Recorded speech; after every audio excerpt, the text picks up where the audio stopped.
Hello, Scratch Kitchen. This is Tracy, and my apologies on not putting videos up more often. I've had quite a bit going.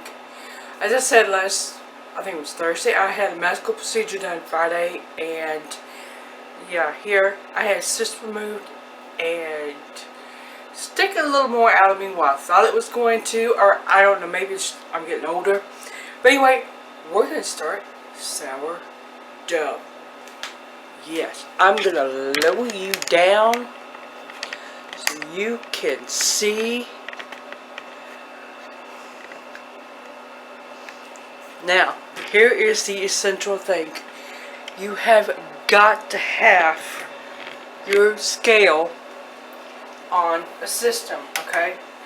It has to be tear out at 0. As I'm done. And you can't really see, my apologies. Let me kind of take you off here and give you a bird's eye view of it. Here we go. It has to be here.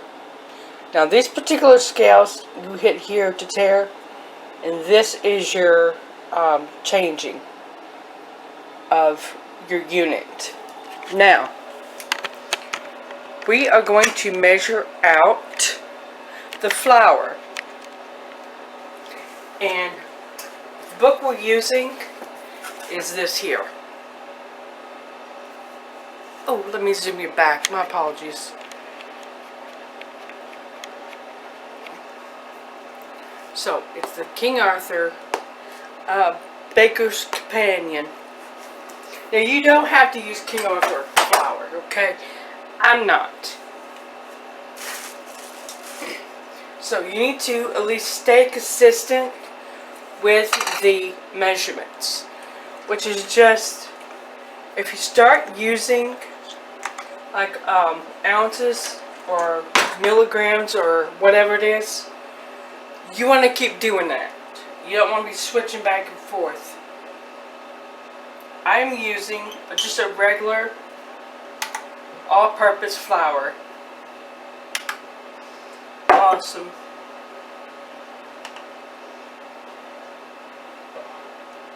You hit here to tear. Put this in here.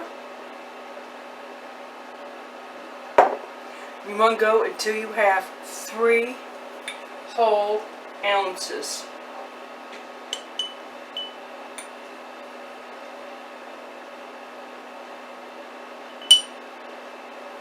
.1, 2.8,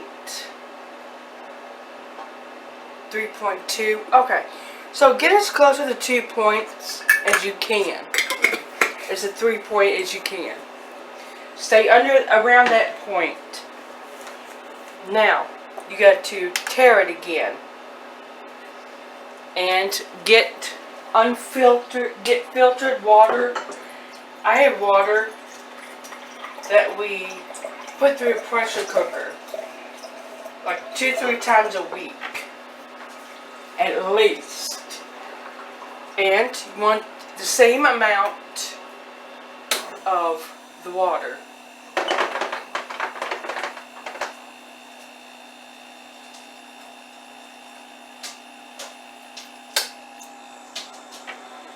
Alright, so I went over a little bit, but that's okay. As long as you stay in the neighborhood of the measurements you want, always clean your scale off, take good care of it, and it will always take good care of you.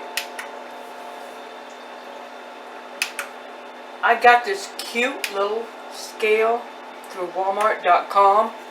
It was in my unboxing for this month. You can find them on Amazon.com all the time. Now I need plastic.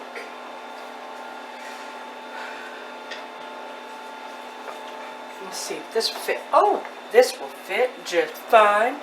It's going to fit just fine. You stir it. Now it tells you to use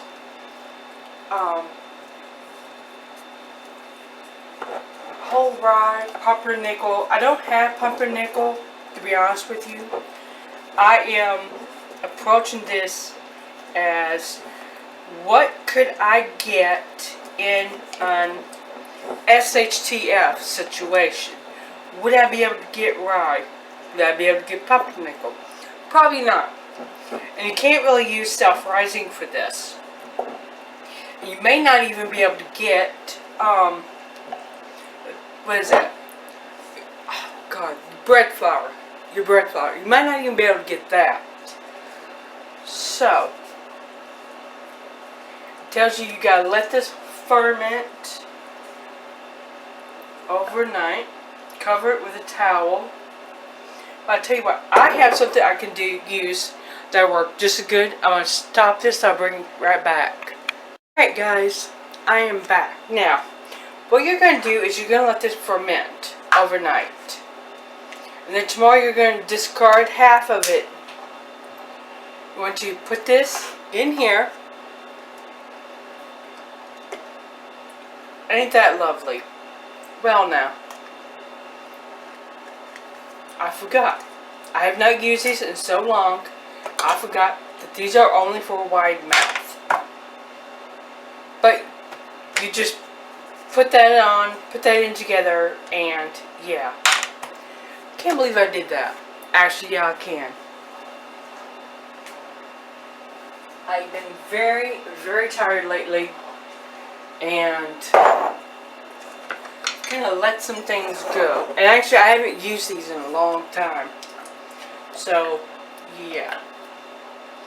So, move it to a wide mouth container, or don't be like me, and you can start with one. I really did forget that these require a wide mouth jar. As incredible as that is to believe, I forgot. Alright, put your lid on. Yes. Then put this little thing here on, and this will let it vent. I'm leave this light on for a long time up over my stove top, and tonight before I go to bed I will put my sourdough starter up here so it can sit and hang out with the residual heat. It won't get really hot, but it will get hot enough to help it ferment. Alright guys, I look forward to seeing you tomorrow. And with this here, you can also put molasses in, but I'm not going to. I just want to see how this works. There's so many recipes, so many different ways of doing this. I'm just going to do it many ways that I've seen done. Skip the molasses. And just do it the way you could if SHTF happened. Alright, I'll see you tomorrow.